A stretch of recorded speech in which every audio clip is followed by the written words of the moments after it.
And also in tantric practice, one of the key tenets or techniques, if you want to call it that, is simply to slow down, because the goal isn't scoring. it's can I be ever more present in this moment and really bathe in the beauty and the love of this closeness. Wow, we have, to be in open-hearted communion with another person.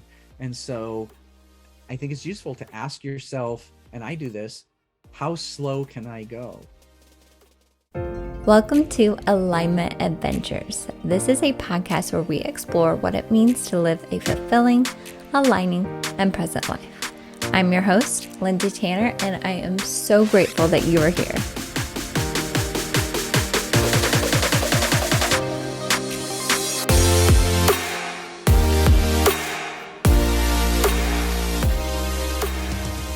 Hello, my loves, and welcome back to another episode of Alignment Adventures. As always, I'm really excited that you're here and oh so grateful because we are diving into some spicy topics, as I like to say. And it's something I've been wanting to bring to the podcast for a long time, something that I've felt a deeper connection to in the past few years, and something that I've just been wanting to explore.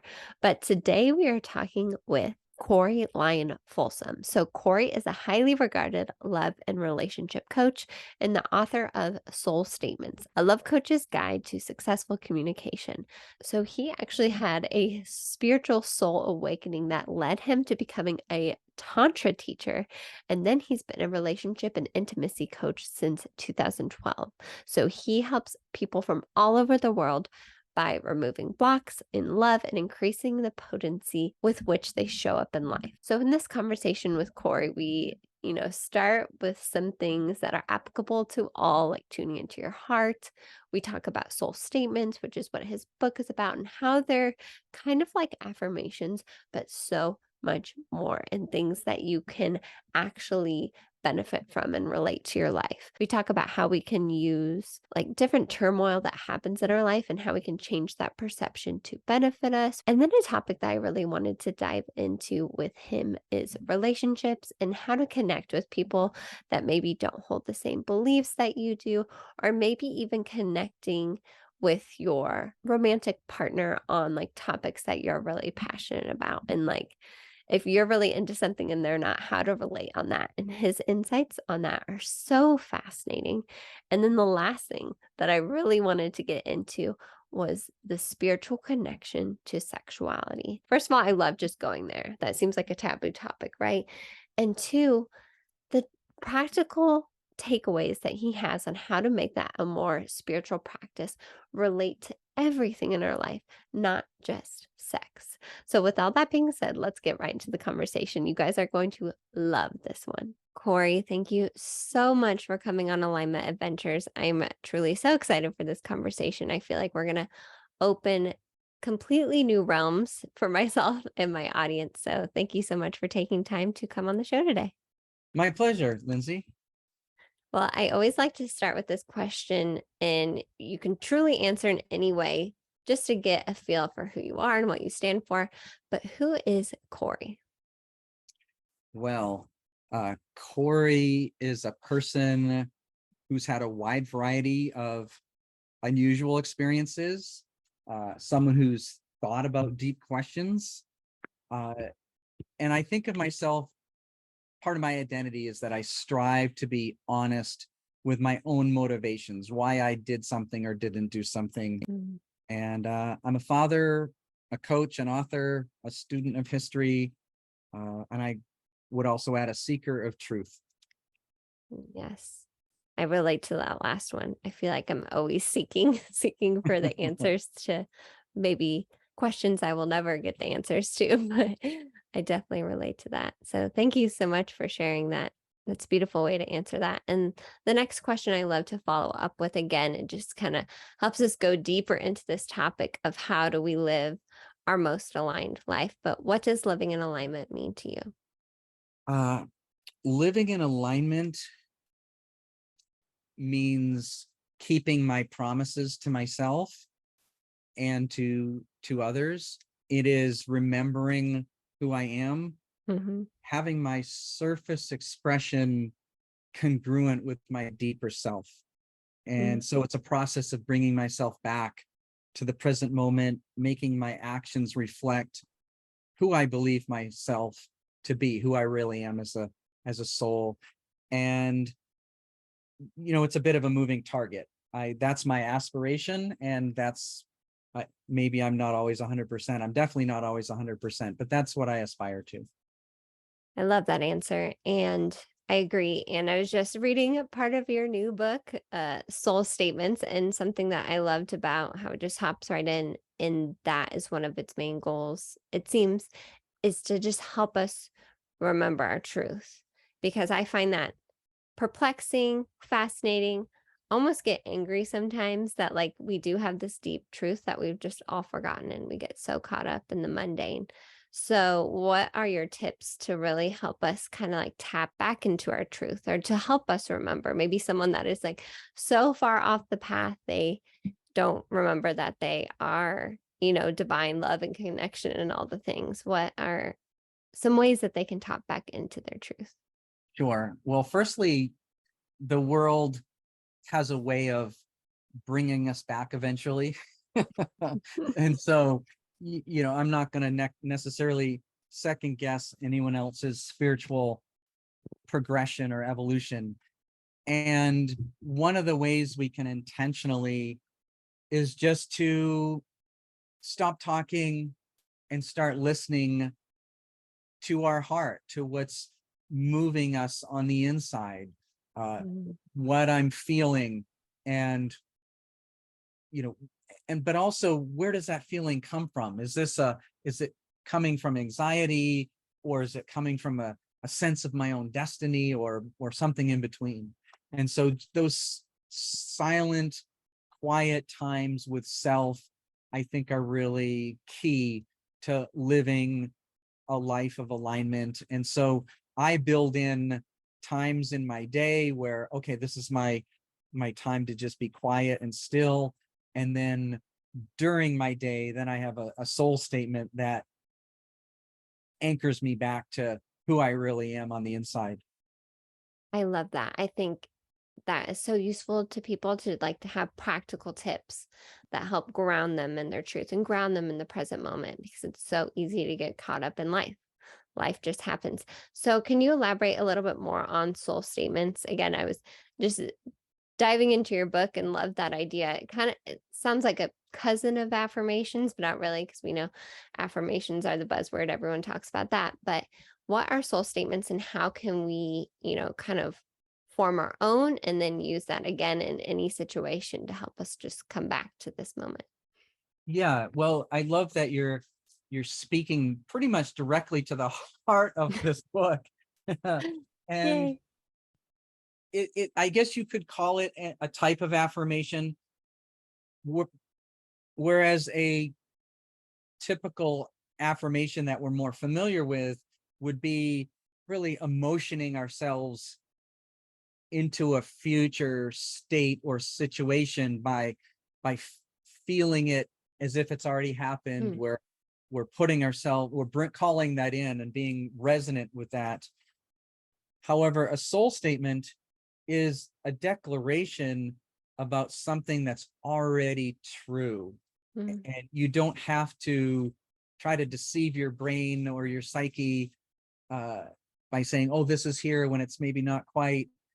It's when you get a soul statement that's really congruent, you already know it. mm, Your brain and your cells and your bones respond with, "Oh yeah, well, of course, that's truth."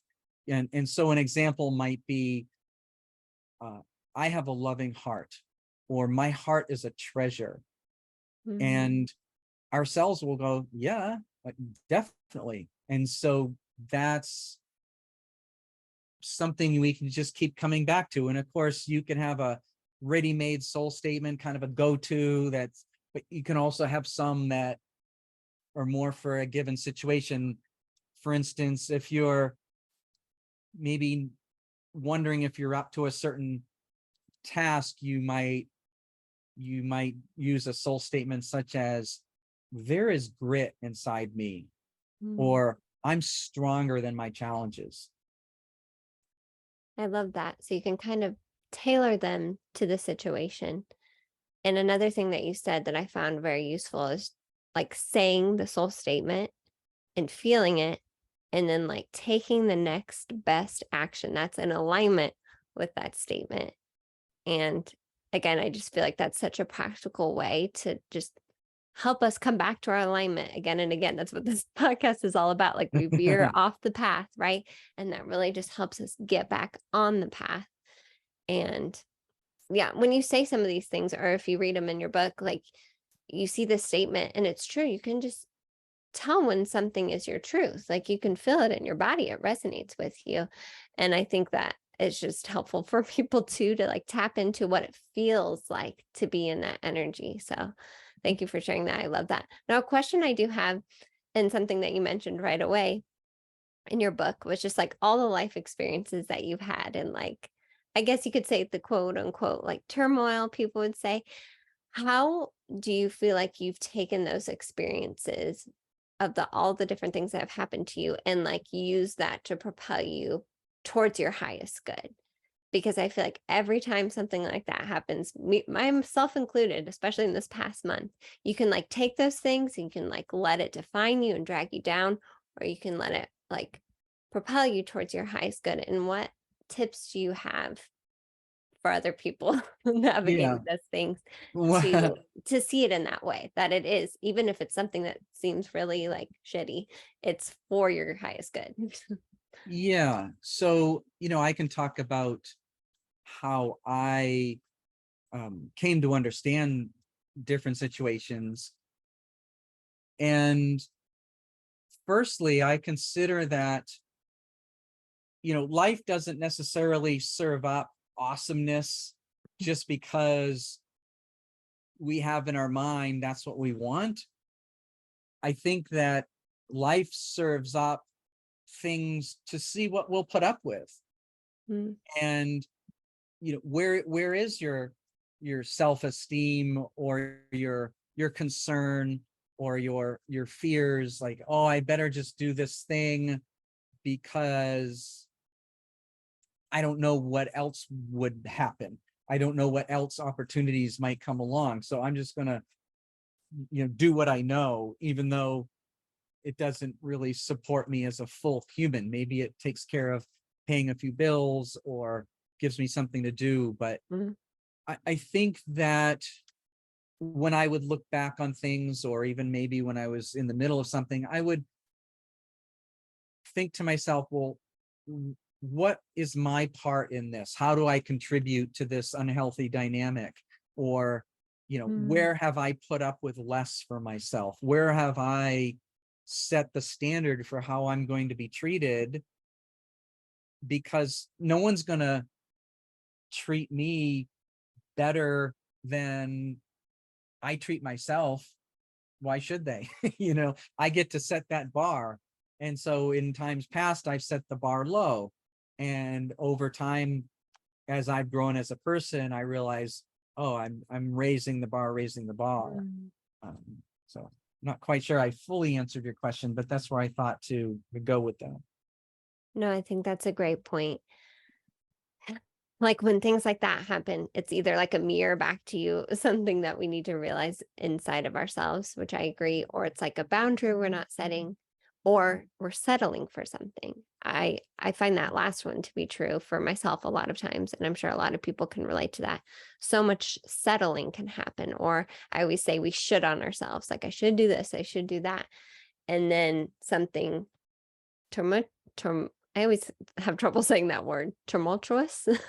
Turmoil happens, that's the word. Turmoil Uh-huh. happens, and that just, like, reroutes us back on our path. So, I just think that's a really powerful way to look at those things, because so many people can get in that, like, victim mindset of, like, "Oh, these things keep happening to me." I even found myself getting in that mindset. I keep getting sick, and I'm like, "Why do I keep getting sick?" And then I remember my truth. I remember like how much power I hold within myself and then I'm feeling better. So just interesting again how life happens. We perceive it as one way, but really it's always happening for our highest good. Now, something I do really want to touch on because I know this is your expertise are love and relationships and communication. As someone who has lived away from their family the past 6 years and is now like around family a lot of times, I love it so much. It's amazing, especially we have a 1 year old. It's amazing they help out, but you can encounter relationships where there's just a lot of differences there. Like people hold different beliefs than you, and that's the amazing part of our society and our world.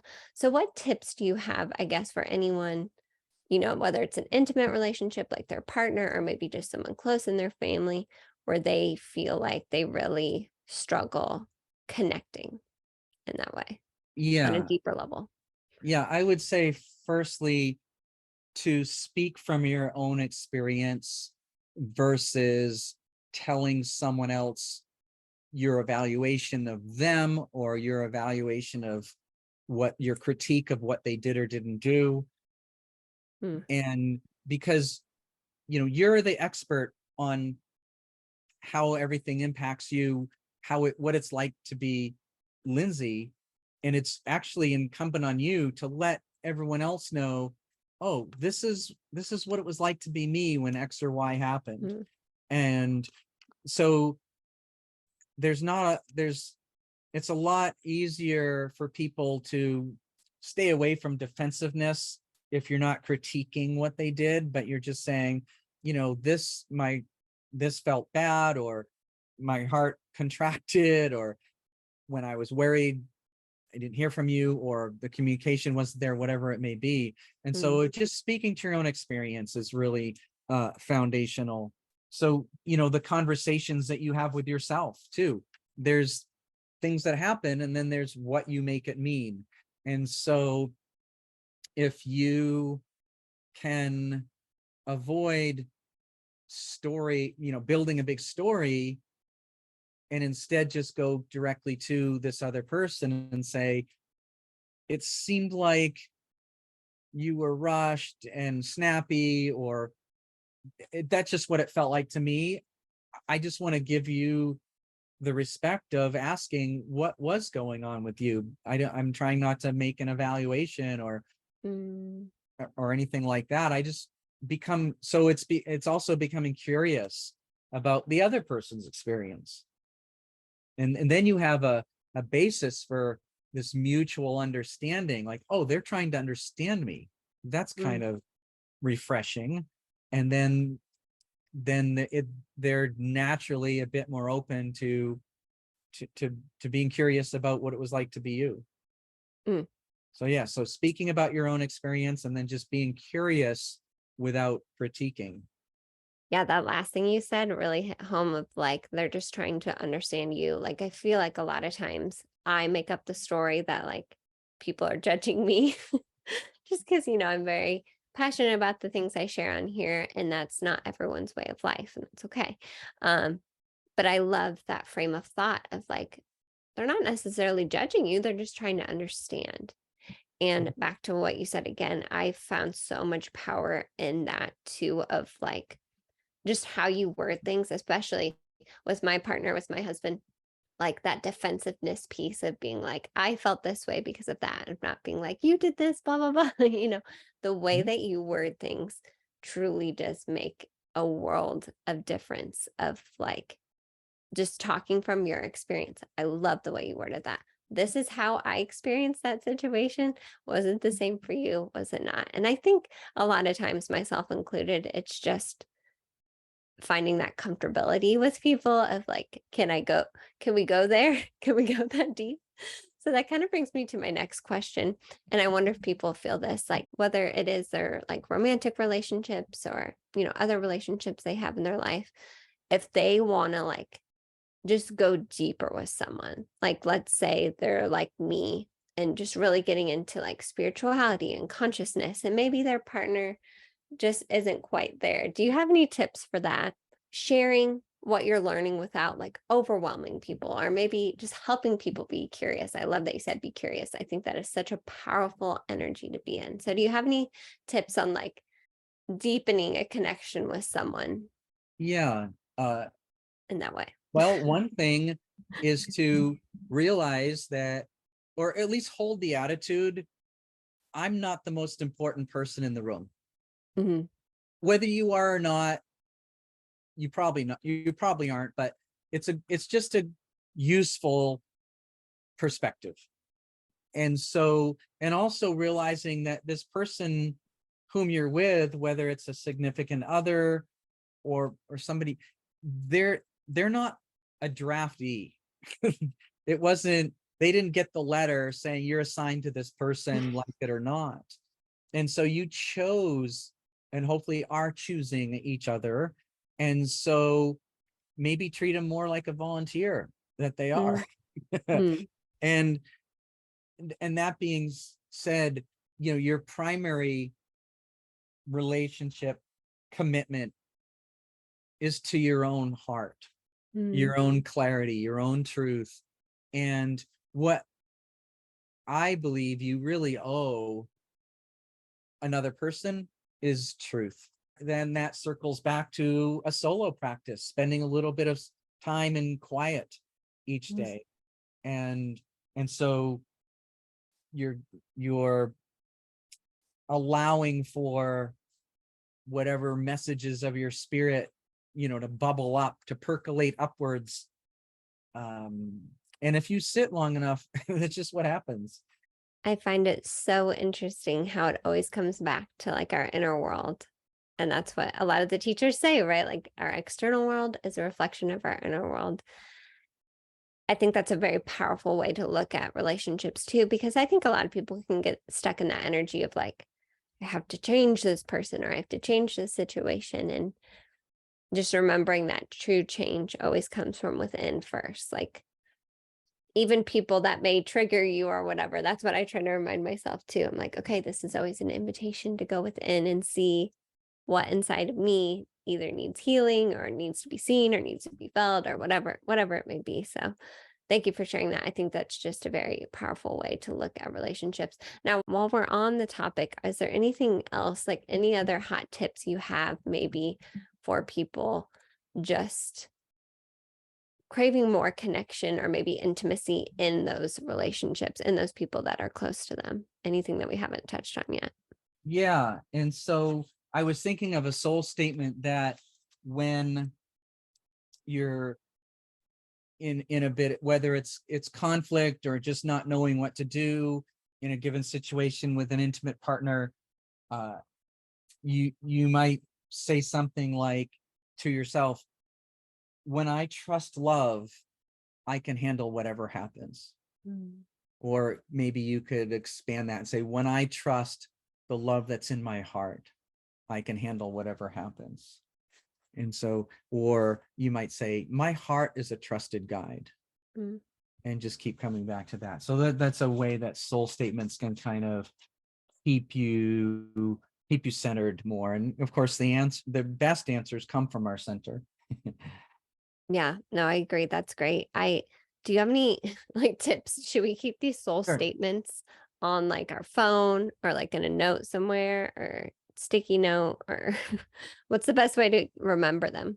uh, Whichever way that you're most likely to remember to access it in the moment. Mm. Um, I actually have, it's not really a soul statement, it's more like a guide. I actually have a little laminated card I made in my wallet, and it says, remember the best part. Or no, it says, notice the best part. Mm. It's like, well, if I'm, it's like that statement of, what am I gathering evidence for? Am I looking for what's wrong, or, you know, what can I critique? Whereas, oh, notice the best part. Wow, this person actually is willing to stand here with me and try to help me solve something. You know, maybe they're not measuring up to some standard I've invented, but that's, you know, it's better just to notice the best part. And so that's one thing. And, you know, just the more you're in touch with what's important to you, and the better you're able to communicate that, the more smoothly things will go. Another great attitude, say with a intimate partner, is to remember that I didn't grow up with their body, with their influences, in their home, with their relatives, with their challenges, with their education, with their pressures, right? And so I don't have their outlook, and I don't respond. I mean, I respond a certain way, and they will respond to the same thing a different way, and that's very natural. Of course they would, given all of what I just said. And so just to remember that they're not wrong, they're just operating from a different starting place. Mhm. And the other thing too is, even though we're coming back to a soul statement, and like you said, maybe it's a post-it on a doorway, or or I love phone reminders, like Yes. alarms. I don't have a one for a soul statement. I have other alarms, but just a notification that, your phone buzzes and you look down, oh, there's something I want to remember today about me, you know. I'm fearless love, or I got this, or is something affirming and actually true. And so you also don't necessarily want to be that person who's so in touch with their truth, and that's all they talk about, and they're just so, I'm going to go just deep all the time.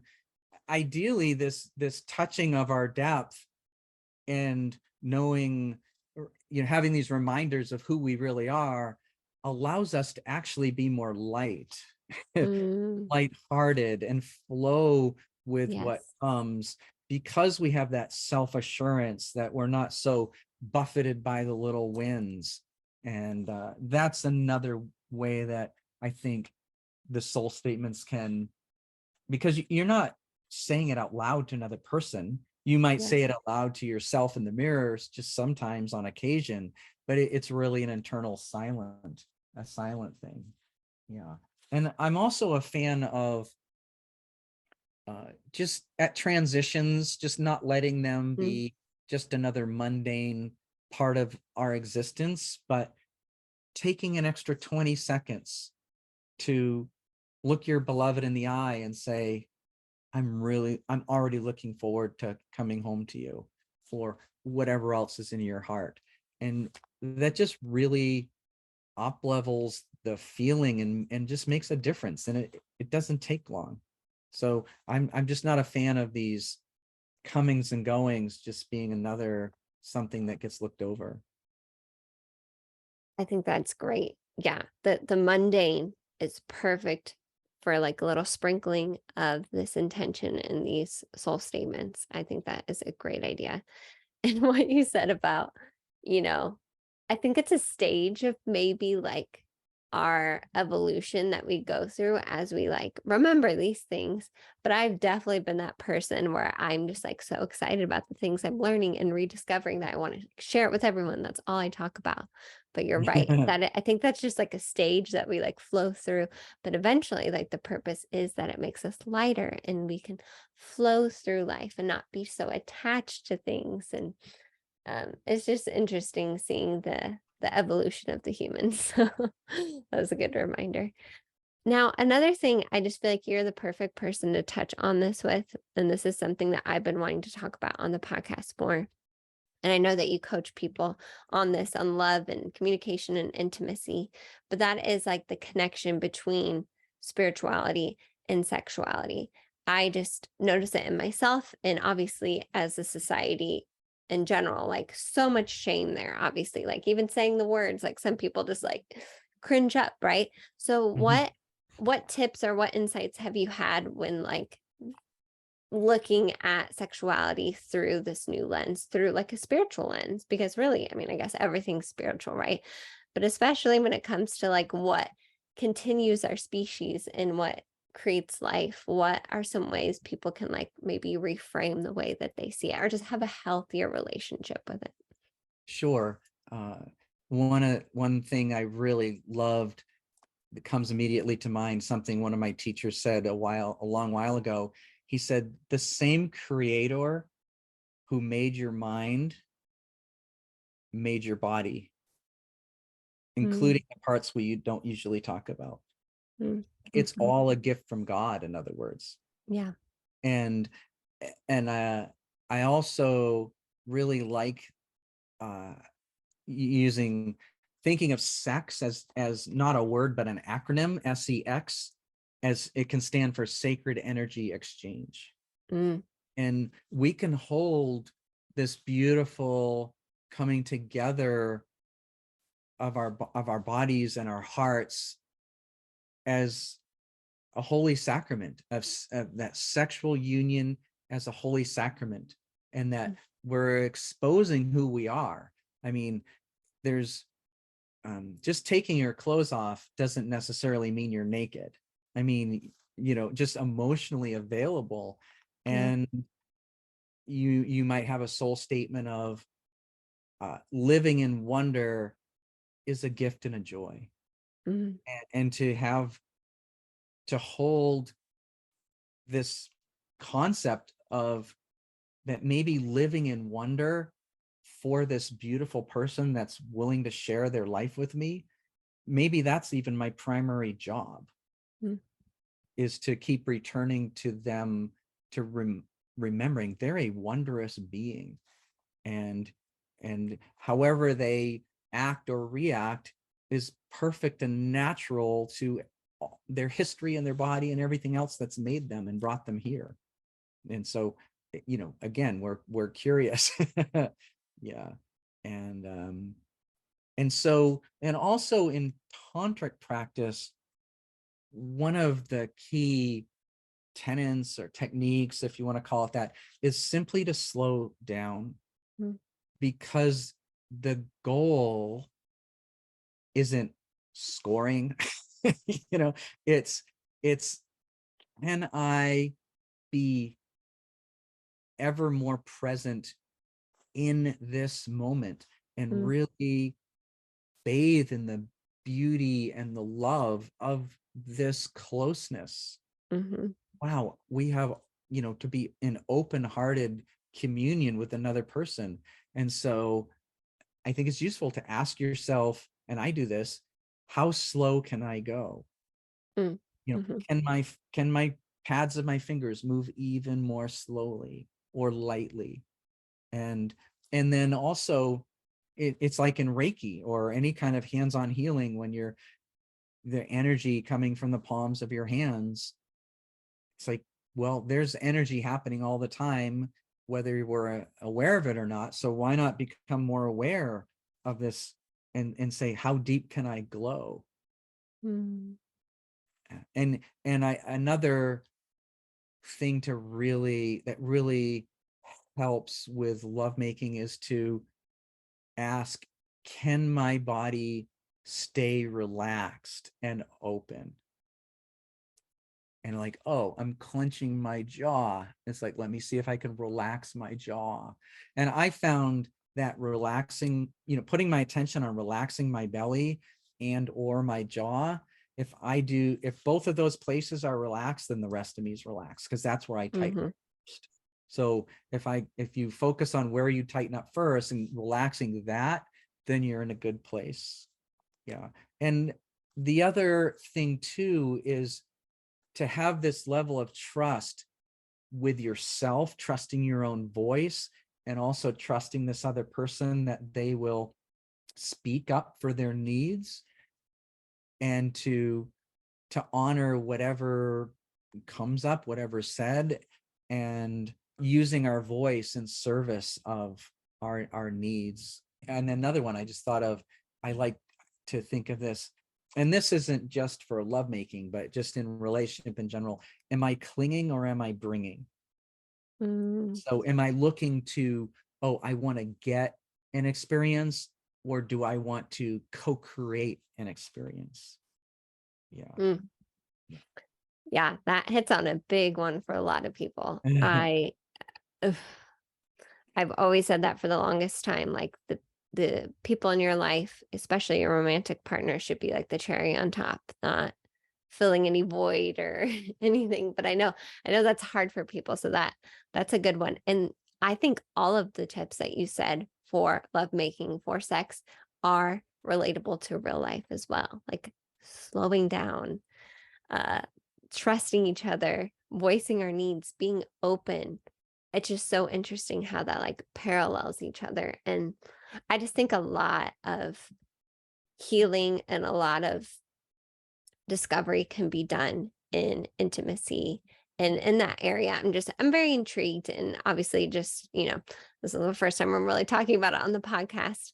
Um, but I it even goes back to, like you said, it's a sacred energy exchange. And it's just interesting that that's like not how it's taught initially to our little humans, like we go about it in so many ways, but one of the most important parts is that it is that sacred energy exchange. So thank you for sharing that. I just find that to be a fascinating topic that I know a lot of us could do more Yeah. exploration in. Yeah.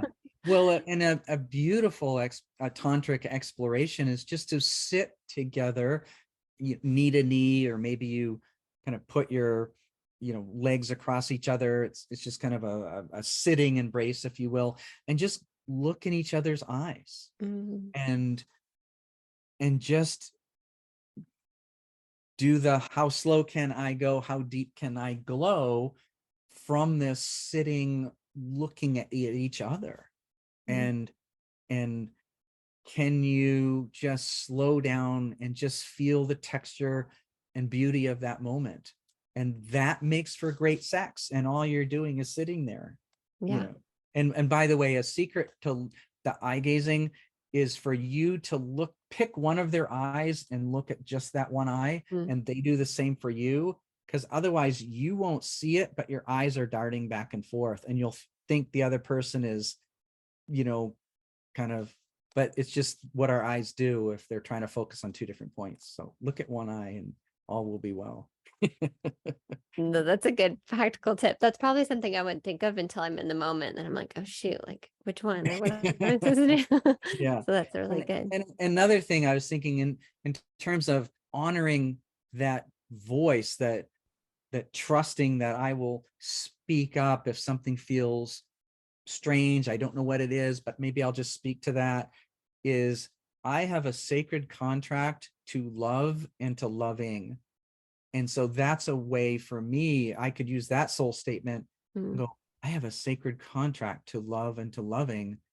That would be enough. Me hearing myself think that would be enough to go, oh, it's time to use my voice in service of love and loving. mm. So good. So good. I love how these can like shift and form to any of these situations to help benefit us.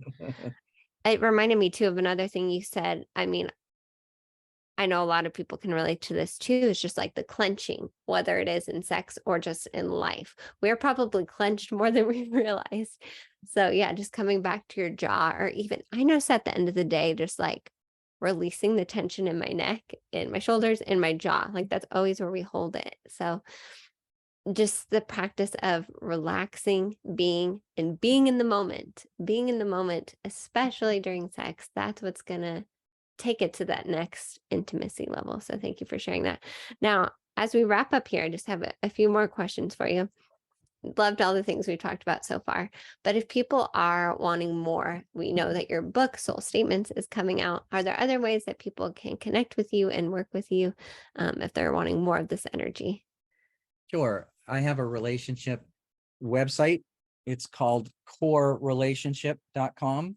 Mm, And that's the primary portal. There's going to be, my book is just up on Amazon now. So in the next couple days, I'm going to put a live link on my website. It's not there yet.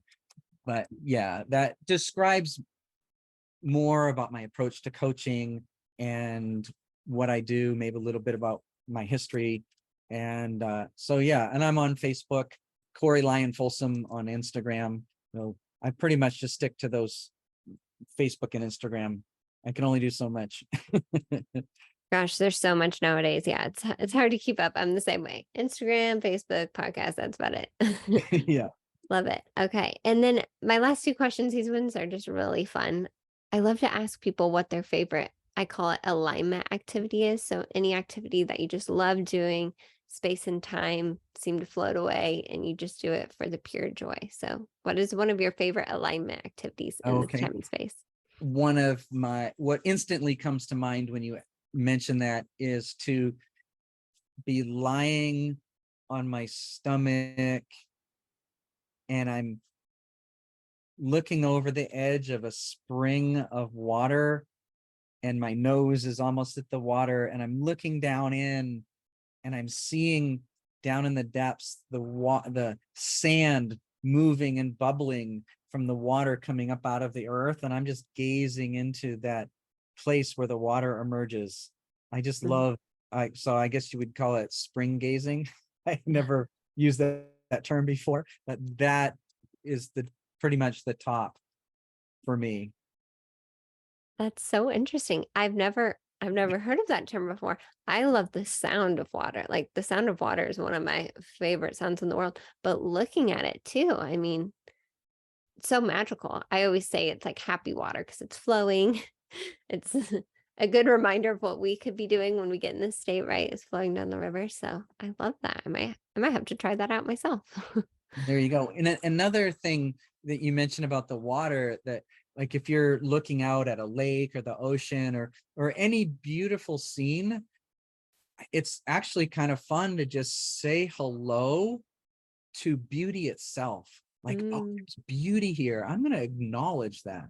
mm, Hello, you know, very, so it just brings me feel a feeling of connection with this. It's not just a scene, but there's this like shimmering vibratory beauty too. for sure. So powerful. Yeah, just acknowledging it and expressing gratitude for the beauty. I love that so much. Now, my last question, this can be tricky sometimes, but if you just had to give one piece of advice to anyone on this journey, and it could be for relationships, communication, soul statements, whatever it may be, what would your one piece of advice be? Wisdom is at your center. That was one of your first soul statements in your book. Very intentional. I think it is actually. You're right. Right. Yeah. So true. We have so much wisdom within us. We just forget it's there. Mm-hmm. Mm-hmm. Corey, thank you so much for coming on. There's probably so many other things I wanted to ask you, but I want to respect your time. Maybe you can come back on. We can dive into masculine and feminine energy and more relationship stuff. But thank you so much for coming on and sharing your energy. Indeed. You've been a pleasure to talk with, and I'll look forward to talking with you anytime. Corey, again, thank you so much for coming on Alignment Adventures. I really would love to have you back someday and we can dive into some of these topics on a deeper level. And from all of you, I would love to hear either on Instagram or you can email me or any way that works best for you what you thought of these topics. Because again, these are new areas that we're exploring, but it all connects. We're multifaceted beings. Like you said, the entity that created our mind also created our body. So I just love diving into these topics on a more deeper, conscious, spiritual level. Now, if you want to connect with Corey, you can connect with him on Instagram or Facebook at Corey Lyon Folsom, or you can go to his website at corerelationships.com. If you found this episode useful, please share it with anyone that you think needs to hear this message. If you are new here, please subscribe. We have new episodes every week on Monday. Sometimes it's with beautiful souls like today, where we have just deep conversations around the topics of what it means to live an aligning, present, and fulfilling life. And sometimes it's myself coming to you with my real life experience and relating it to these topics as well. Also, if it feels aligning, please leave a review on whatever platform you are listening to. It's such a free and easy way to support the podcast. And I'm so grateful for every single one of you that takes the time to do so. All right, sending you all so much love, all the highest vibes. And of course, I will see you next week on Alignment Adventures.